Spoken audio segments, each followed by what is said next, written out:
YouTube. What's up, baby? We back in this thing again with another review. This is Q's Insight. I am Callie, and today we're going to be talking about another old movie, another classic for me that I consider to be a classic, and I'm sure there's many other out there that'll consider it to be a classic, and just that franchise in general to be a classic and a creative. Like, all classics are creative, but like this is just like real, you know what I'm saying? It's real creative, man. So anyways, yeah, this is going to be a review on Final Destination 2. So this movie came out in 2003.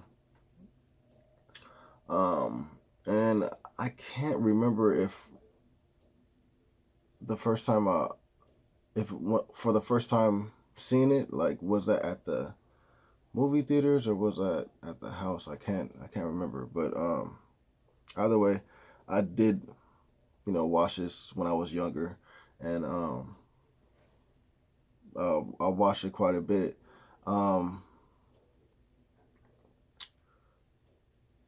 So it's definitely one of those movies that just resonates with me a lot. You know what I'm saying? Like one of those movies that brings back nostalgia for me. And like I said, I really do like this franchise, the Final Destination franchise. I really do like it, and I really do. Um, like I really believe that it's a brilliant, you know what I'm saying, uh, creation, just because of like just the way that the way that the enemy is portrayed on here. You know what I'm saying? The enemy is death. So um, there's nothing that you can do to get around. You can never get around death. So like I said, like this series is amazing, and then it scares you because then you be like, yo, I don't want to take airplanes somewhere, bro, because they gonna crash, and like, you know what I'm saying, like it's a whole like uh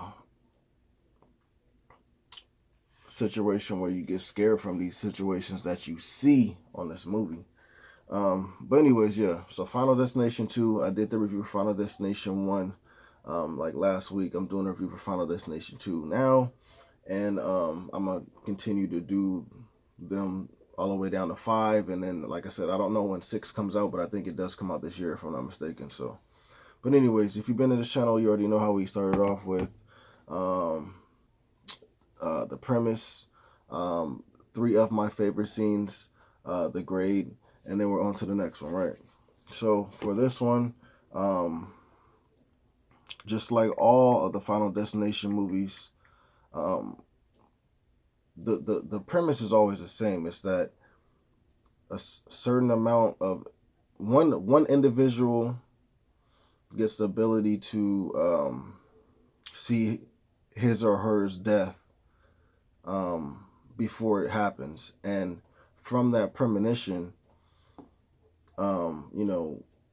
they wise up and take themselves out of that situation because they feel like, hey, I just saw myself die. Like, why would I go, continue to drive in this car or, whatever. So they end up leaving, and then, escaping their death that death has planned for them. And they usually will escape themselves with a certain amount of other people, whether they're random people that they don't know, whether it's a school, whether, I'm saying, like, whatever it is, it'll be a certain amount that all escape with this person that has like the premonition.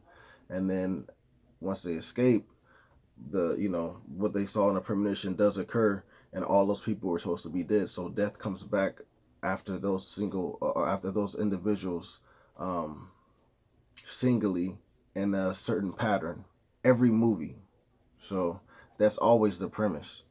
Now, the situation that occurs in the beginning, that's always different, but it is always a situation that occurs right in the beginning of the movie where you see like a fatal situation about to occur, and then that one person gets the premonition, they leave, group of people follow them, and then the premonition actually does end up happening, and then death comes after them because they were supposed to actually die, you know, back then. So, um, but yeah, so the now that I gotten out the way, you basically get every movie. You get every movie as far as like what happens in it.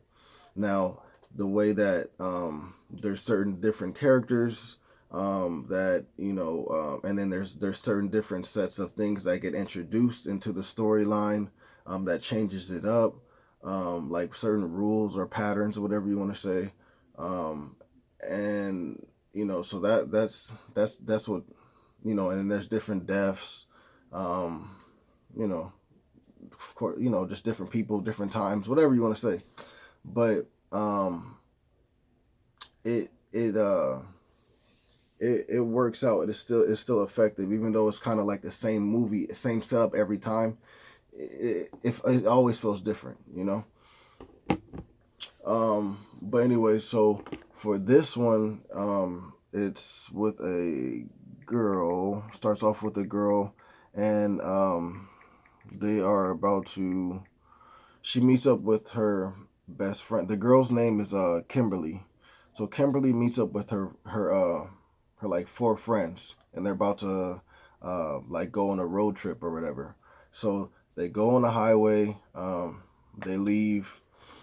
Um, to make their way for the trip, but like as they're getting ready to leave, and they actually do. The girl Kimberly is like feeling off about, like, what I'm saying, like just about something. She doesn't know exactly what it is just yet. So they hit the highway, or they hit the freeway, and then like there's a there ends up being like a big old like crash. You know what I'm saying? Like, and a lot of people end up dying on the highway. And once the crash happens, once all the people die, and they show certain individuals die, um, the girl Kimberly, like she wakes up, like and I guess, like, it was her premonition that she saw. So she saw that there was going to be a big accident on the freeway. Why am I going to go on the freeway? So she um, panics, freaks out, uh, blocks the on ramp for the freeway. She doesn't go on the freeway during that time that death was coming for all those people. She doesn't go on the freeway, and because she blocked the ramp, certain people that were going to go on the freeway and die don't die as well. So they're mad. Yo, I gotta go, whatever. But what ends up happening is a couple seconds pass, and there's a cop there too as well. Like, he's one of the ones that gets blocked, that was supposed to die. And so he's talking to the girl that's freaking out, whatever, that has the premonition. She he's trying to calm her down, trying to figure out what's going on. Everybody that's behind them are just trying to get to where they need to get to. It's like a pregnant lady, whatever else. So but anyways, they all end up getting out, and they're like, yo, like, what's going on? Like, you're trying to block this way because you're having a weird premonition. They don't believe her. Then, like I said, all that stuff happens that was supposed to happen in a premonition. They see that every single person that was blocked, behind the line of her, the girl that had the premonition, Kimberly, they see that they would have died, like she had, she said. So um um you know then they end up trying to find ways to connect this situation to what happened in the first Final Destination, um, as well as they end up finding out, like, there's a pattern to the way that Death is doing it, but it's different this time around, and they're also trying to figure out ways to break the curse, I guess you can say, whatever it may be. Um, so that's basically it. That's it for the whole movie. So three of my favorite scenes, and this may be out of order, I'm not sure, but the first one, bruh, yo, hold on 1 second, because I have to get it right. Okay, so the first scene, my favorite, like, death would be Tim Carpenter, bruh, when that fool, like, had that, that like I think it was like a dentist appointment or something like that, and then like he was tripping out or whatever, da da da da, and then like the people that were all hanging out. I ain't even about to explain this, bro. First of all, him and his mother end up leaving the dentist appointment. They walk out. There's like a whole bunch of pigeons and stuff like that, bro. And this fool ends up trying to go run up and scare the pigeons, and he runs and scares the pigeons out the way. And then there's these people doing construction, and this one dude that has like a like some type of like crane or something like that, and like high up in the air it's like this big old piece of thick glass. And so anyways, like the kid scares the birds or whatever, and then for some reason like the person that was operating the machinery, bro, he just drops, or like whether the thing that was holding it up like snapped the rope, I don't know, whatever, but ends up falling and just pancakes that fool into like the most perfect uh Pop Tart like ever. You know what I'm saying? Like I laugh every time I see it. It is just it's funny. It's funny. And there's another death too that I cannot wait to talk about as well. That makes me feel the same way. And it's in the same franchise, but not this movie. Um, but anyways, so that's the first one. So second one would be what's the girl's name? Hold on one second. So second one would be when Kat, when she was like stuck in the car, like when they had like crashed or whatever, and then there was like a middle pipe or something like that, like going across her leg or something like that, you know what I'm saying? And then when they crashed, there was like a I don't know, it was like a plastic pipe or something like that, like, you know what I'm talking about, bro. But it like snapped, and it cut itself in like a daggerish type way, a sharp way, and it punctured through the head part of the seat. But she was like, when they crashed, she survived that, you know what I'm saying? So that thing was just sitting behind her, like on the side of her the whole time. So when they when they tried to free her, um it was like the like firemen or whatever, you know what I'm saying, whatever, all the policemen and everything like that, they were trying to get her out the car, and they were using like a saw or something like that, and they were just like zzz, zzz, and she was like, yo, can you be quiet with that, da, da, da, da. He's like, yeah, I'll put it on silent for you. He's like zzz, and just like did it all extra hard, bro. And then the airbag popped, and then like boom, and then it knocked her into the pipe that she missed earlier, bro. Like, and then like the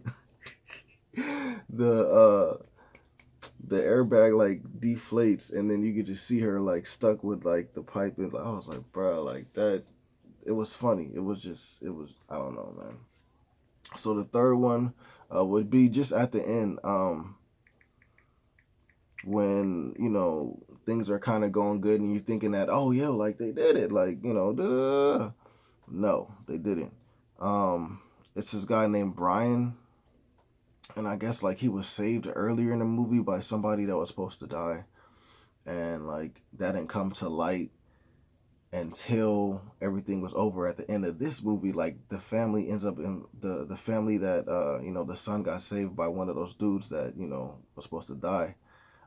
Like they invite the rest of the survivors over for dinner, because just to, I guess, thank them for saving their son or whatever.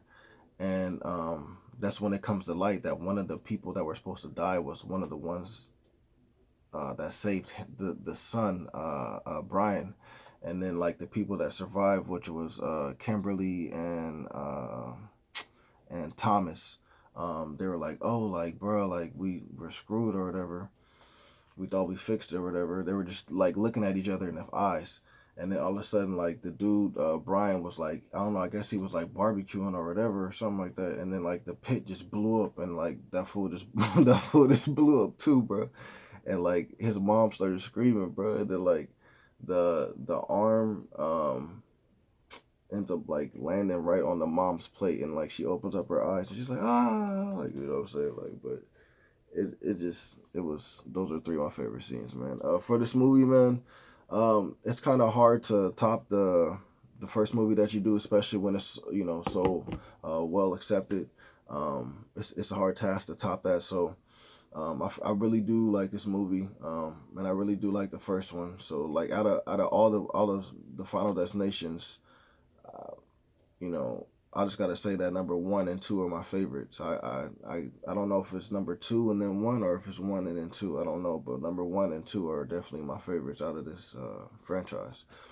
Um, for me, I'm gonna give it a 10 out of 10. The first Final Destination, I give it 10 out of 10, if I'm not mistaken. And then the second Final Destination 2, I give it 10 out of 10. Like I said, they're probably the best ones out of this franchise. There's one more that I like, and I'll tell you about that later on when it gets to that. But those two are probably like my favorite out of the franchise. So 10 out of 10, man. If you guys seen the movie, let me know what you guys thought about the movie. Like whether you saw it like back in the day, or whether you're seeing it now, or whether you're going to watch it, come back, whatever it may be. Let me know some of your favorite scenes for the deaths. Do you like the franchise? Do you feel like it's creative? You know what I'm saying? Like I think I asked that about that in the first Final Destination when I did the review. Like, I wanted to see like how people thought, like how creative the idea of like, the whole premise of the movie. Like I just think it's real creative. So just that same question. And are you looking forward to Final Destination 6 when it is? Like I said, I think it's going to be this year. I don't know exactly the date. It just says like 2022 for sure. So hopefully it doesn't get like pushed back. But yeah, so 10 out of 10. Please remember to like, subscribe, and share. As always, this is Q's Insight. I am Cali. Until next time.